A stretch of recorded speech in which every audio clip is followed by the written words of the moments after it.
Bach had long taken exception to using bacteria, the product of disease, as a cure for disease. He wanted to find a natural, pure equivalent for the 7 bacterial nosodes he had previously discovered, so he began to experiment with plants that might replicate their effects. Bach's transformation from traditional physician to holistic healer was well underway. By the standards of his day, when doctors were expected to be rather reserved and distant, Edward Bach was known as an unconventional man. It wasn't uncommon for him to join in sing-songs in the pub and stand drinks for the locals.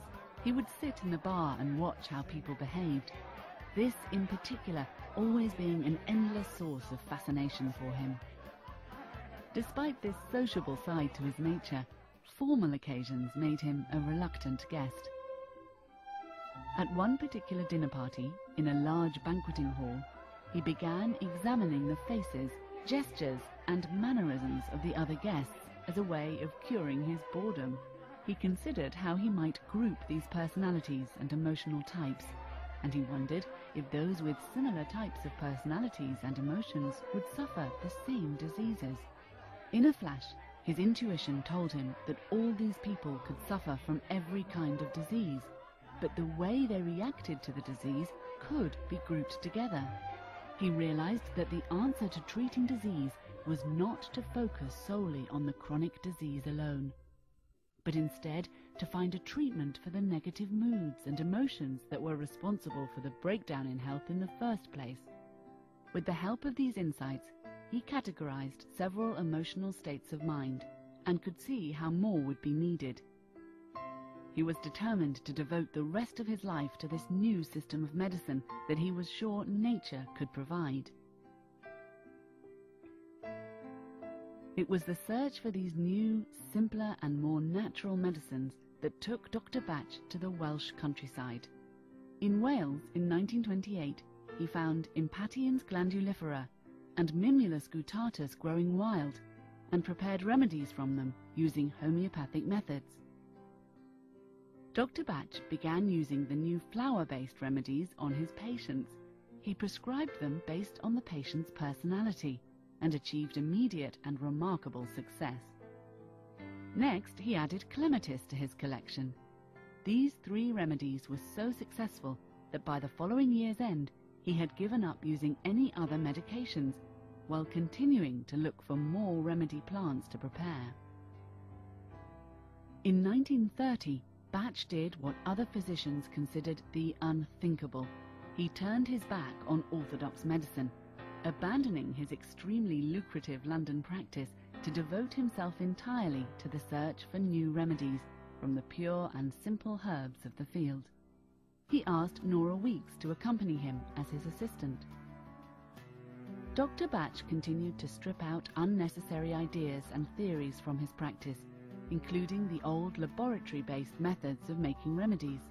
Instead, he devised 2 new ways of preparing the flowers.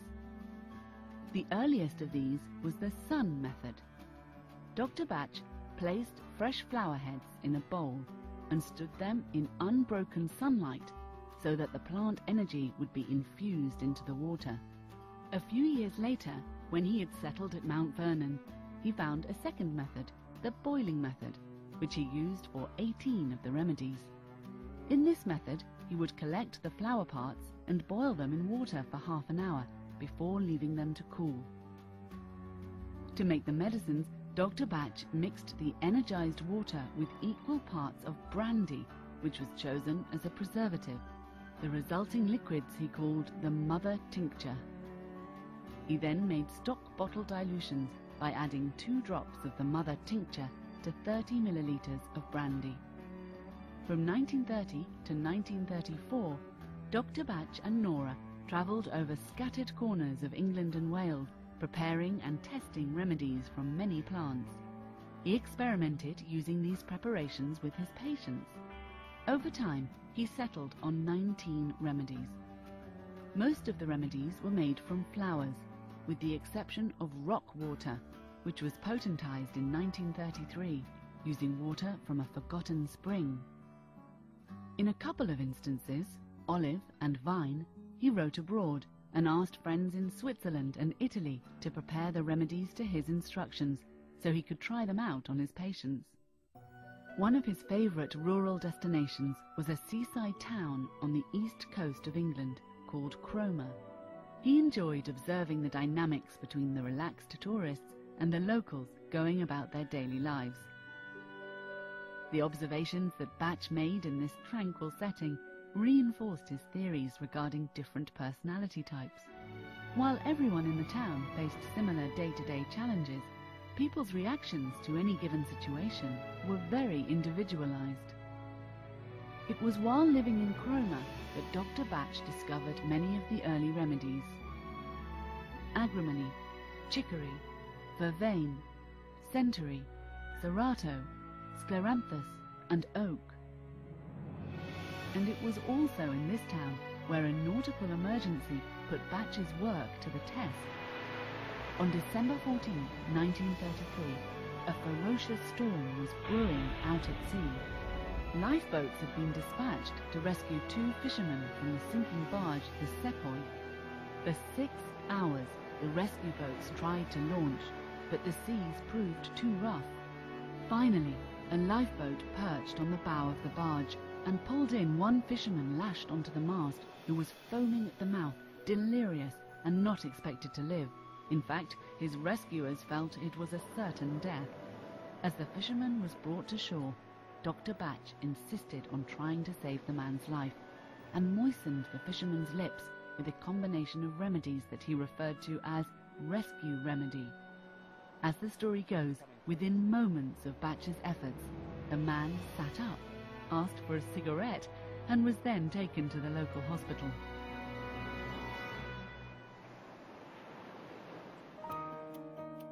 By this point in Bach's life, the flower remedies were already gaining fame through word of mouth. He had published several articles and books on the healing powers and efficacy of the remedies, yet the medical profession was slow to accept his ideas of healing. He also advertised his remedies in newspapers, much to the disapproval of the General Medical Council. For the next 4 years, threats were made to strike his name from the medical register. Finally, he retaliated by penning a letter to the council, stating that he no longer considered himself a physician, but a herbalist. And in a later letter, he rescinded his association with orthodox medicine, never to hear from the General Medical Council again. After years of travelling, Dr. Bach and his assistant Nora felt it was time to establish a centre where they could continue making their remedies. They settled into a rented Victorian cottage called Mount Vernon in the sleepy village of Sotwell, Oxfordshire. Their dear friend, Victor Bullen, a builder from Cromer, joined them later to help them in their work. Bach was delighted to find that almost all of the remedy plants grew within a mile or 2 of this new home. With his savings from his London practice days now well spent, there was little money left for furnishings. He collected wood and made his own furniture, which still resides in Mount Vernon today. And though money was sparse, Dr. Bach would not charge for his services or remedies. He felt that health was the right of every individual, and his remedies were simply a natural extension of healing. Ironically, it was the patients themselves who felt uncomfortable about the free consultations.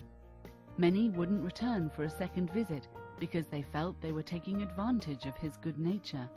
So Dr. Bach put a charge on the treatment to make people feel that they weren't just taking, but giving something in return.